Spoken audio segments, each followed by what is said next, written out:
আসসালামু আলাইকুম ওয়া রাহমাতুল্লাহি ওয়া বারাকাতুহু। প্রিয় দর্শক, আজকে একটি বাস্তব ঘটনা আপনাদেরকে শোনাবো। ঘটনাটি হলো, একজন লোক তিনি ওয়াজ শুনলেন যে আল্লাহ রাব্বুল আলামিন যদি চান তাহলে জুতা পেটা করেও খাওয়ান। অর্থাৎ আল্লাহ রাব্বুল আলামিন যদি কিসমতে রিজিক লিখে থাকেন আর সেই রিজিক যদি কেউ না নিতে চায় তাহলে আল্লাহ তাকে সেই রিজিক সেটা খাওয়ানোর বেলা যদি হয় বিশেষ করে, তাহলে আল্লাহ জোতা পেটা করে হলো তাকে খাওয়াবেন। তিনি আশ্চর্য, আমি খাবো না, আমি যদি না খাই আল্লাহ আমাকে কিভাবে খাওয়াবেন? এটা কি সম্ভব? এটা কিভাবে সম্ভব হবে? আমি খাবো না, আমাকে কে খাওয়াবে? কিভাবে খাবো? আমি খাবোই না আমি। আর সে বলছে যে আল্লাহ চাইলে জোতা পিটা করে হলো খাওয়াবেন। তাহলে আমি দেখব কিভাবে আল্লাহ আমাকে খাওয়ান, যেমন তার ইচ্ছা। তিনি ওয়াজ শুনে বাড়িতে ফিরে আসলেন। আসার পর রাত্রে খাইলেন না, সকালে খাবার দিচ্ছে তাও খাচ্ছেন না, দুপুরে খাবার দিচ্ছে তাও খাচ্ছেন না। এখন তো বাসায় তার মা চিন্তিত, ব্যাপার কি, আমার ছেলে তো কিছুই খায় না। তাকে জিজ্ঞাসা করছে যে কি হয়েছে, তুমি খাও না কেন? সে কথাও বলে না, না খেয়ে থাকে। এখন কি হবে? তখন তার মা তার সাথের যে সাথীরা আছে, তার বন্ধুরা আছে, তাদেরকে ডাকলেন এবং মুরব্বীদেরকে ডাকলেন। ডেকে বলতেছেন, দেখেন তো আমার সন্তান কিছুই খায় না আর কিছু বলেও না। তখন তাদের সাথে পরামর্শ করলেন। এখন তারা বললেন, তাকে আমরা সকলে জোর করে খাওয়াবো। দরকার আমরা কয়েকজন মিলে তার হাত ধরবো আর অপর কয়েকজনে মিলে আমরা তার পাও ধরবো, তাকে জোর করে তার মুখে খাবার তুলে দিব, তারপর দেখি সে কিভাবে না খেয়ে থাকে। যখন তিনি দেখলেন ঘটনার অবস্থার বেগতি, তখন তিনি ঘর থেকে বের হয়ে গেলেন, পালিয়ে গেলেন। ঘর থেকে পালিয়ে এসে এক জঙ্গলের ভিতরে ঢুকলেন। জঙ্গলের ভিতরে ঢুকে অনেক বিশাল উঁচু একটা গাছের উপরে সে ডালে গিয়ে পালিয়ে রইলেন। এখন তো সকলে তাকে খোঁজাখুঁজি, কোথায় গেল, তার কোনো খোঁজ খবর নাই, হুদিস নাই, কোথায় গেল। অদূরে সেই জঙ্গলের ভিতরে তারা যখন তাকে ঢুকলেন খোঁজার জন্যে, এখন দেখে বিশাল একটা গাছের উপরে, এক ডালের উপরে সে পালিয়ে আছে। তখন তাকে ডাকাডাকি শুরু করলেন, এই তুমি নামো, খাবার খেয়ে নাও। এখন সে গাছের উপর থেকে বলছে, আমি খাবার খাবো না, আমি কোনো প্রকারই আমি খাবার খাবো না, তোমরা যতই চেষ্টা করো আমি কিন্তু খাবার খাবো না। সেই কথা ওখান থেকে সেফ বলে দিলেন যে আমি খাবো না। এখন তাহলে কি হবে? এখন তারা পরামর্শ করতেছে, আচ্ছা আমরা কাজ করি, তার জন্য খুব সুস্বাদু খাবার, যেমন পোলাও, মুরগি, রোস্ট, মানে খুব সুন্দর খাবার তার জন্য রান্না করে গাছের নিচে রেখে যাই আর এগুলা উদলা করে, অর্থাৎ না ঢেকে রেখে দিই।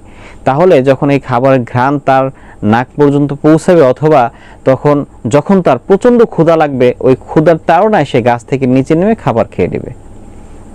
ঠিক আছে, তাই করা হোক। ওদিকে সন্ধ্যা হয়ে আসলো, তখন সবাই সেখান থেকে চলে গেল এবং রান্না করে তার জন্য খুব সুস্বাদু খাবার সেখানে রেখে দেওয়া হলো। সে গাছে নাছোড়বান্দা, সে খাবে না। দেখি আল্লাহ কিভাবে খাওয়ায়। আল্লাহু আকবার। মহান আল্লাহ রাব্বুল আলামিন যেটা ইচ্ছা করেন সের বাহিরে পৃথিবীর কোনো মানুষের, কোনো প্রাণীর শক্তি নাই তা করার। ওই দিকের ঘটনা, রাতে একদল ডাকাত, তারা রাতে চুরি করে, ডাকাতি করে তাদের মালামাল তারা ওই জঙ্গলে অরণ্যের ভিতরে রেখে দিয়েছে। সকালে যখন তারা সেই জঙ্গলের ভিতরে ঢুকলেন, প্রবেশ করার পরই তাদের নাকে খুব সুস্বাদু কিছু খাবারের ঘ্রাণ আসলো। তারা আশ্চর্য, এই এত গভীর জঙ্গলের ভিতরে এত সুস্বাদু খাবারের ঘ্রাণ কোথা থেকে আসলো? তারা আশেপাশে খোঁজাখুঁজি শুরু করলো। এখন দেখে হঠাৎ একটা গাছের নিচে খুব সুস্বাদু খাবার, অনেক সুন্দর পোলাও, গোস, মাছ ইত্যাদি ইত্যাদি খাবার সেখানে সাজানো আছে, তাও আবার ঢেকে না, উদলা। বলতেছে এত সুন্দর খাবার, তারা খাওয়ার জন্য উদ্যত হলো। তার ভিতরেই এই ডাকাতের দলপতি, যে ডাকাতের সর্দার, তিনি গম্ভীর কণ্ঠে বলেন, এই খাবার কেউ খাবে না। বলতেছে কেন খাবো না? খাবে না এই জন্য, এই খাবারের ভিতরে সম্ভবত বিষ মিশানো থাকতে পারে। বিষ মানে খাবার বিষ থাকবে কেন? কারণ তোমরা চারদিকে খোঁজ করো, দেখো কাউকে দেখতে পাও কিনা। আমরা যে ডাকাতি করে এখানে আমাদের মাল সামানগুলো রেখে যাই, এটা হয়তো কেউ টের পেয়েছে, কেউ কেউ জেনেছে, যার কারণে আমাদের জন্য এরকম খাবার, সুস্বাদু খাবার বিষ মাখিয়ে এখানে রেখেছে, আমরা খেয়ে মরে যাব, তখন তিনি আমাদের এই আমরা যে ডাকাতি করে যে মাল সামরা নিয়ে আসছি এগুলো নিয়ে এসে চম্পট হবে। বলছে হ্যাঁ আসলেই তো, কথায় তো যুক্তি আছে। তখন তারা খোঁজাখুঁজি করতে লাগলো, হঠাৎ দেখলো এক যুবক গাছের সেই ডালে, সেই গাছের উঁচু উঁচু গাছের ডালে সে পালিয়ে আছে। তখন তাকে নামালেন, সে নামবে না, তাকে অনেক কষ্ট করে তারা নামাইছে। নামে বলতেছে এই খাও। এখন সে খাবে না, আর কথাও বলে না, খাবে না। তাকে কয়েকটা আঘাতও করলেন, কোনো কাজ হয় না। সে খাবে না বলছে, খাবেই না, বলতেছে তোমরা যত চেষ্টা করো আমি খাবো না। এরপর এক পর্যায়ে ডাকাতের সর্দার বলছে দেখছো এই খাবারের সাথে নিশ্চয়ই বিষ মিশানো আছে, তা না হলে সে কেন খাবে না। তখন তার দলের সঙ্গী সাথীরা বলতেছে হ্যাঁ আসলেই তো সত্যি, আপনি সত্যিই বলেছেন, আমরা যদি এই খাবার খেতাম তাহলে আমরা নিশ্চয়ই এতক্ষণে মরে যেতাম, তা না হলে তিনি খাবে না কেন। এক পর্যায়ে ডাকাতের সর্দার তার পা থেকে জুতা খুলে তার মাথায় জোরে এক আঘাত।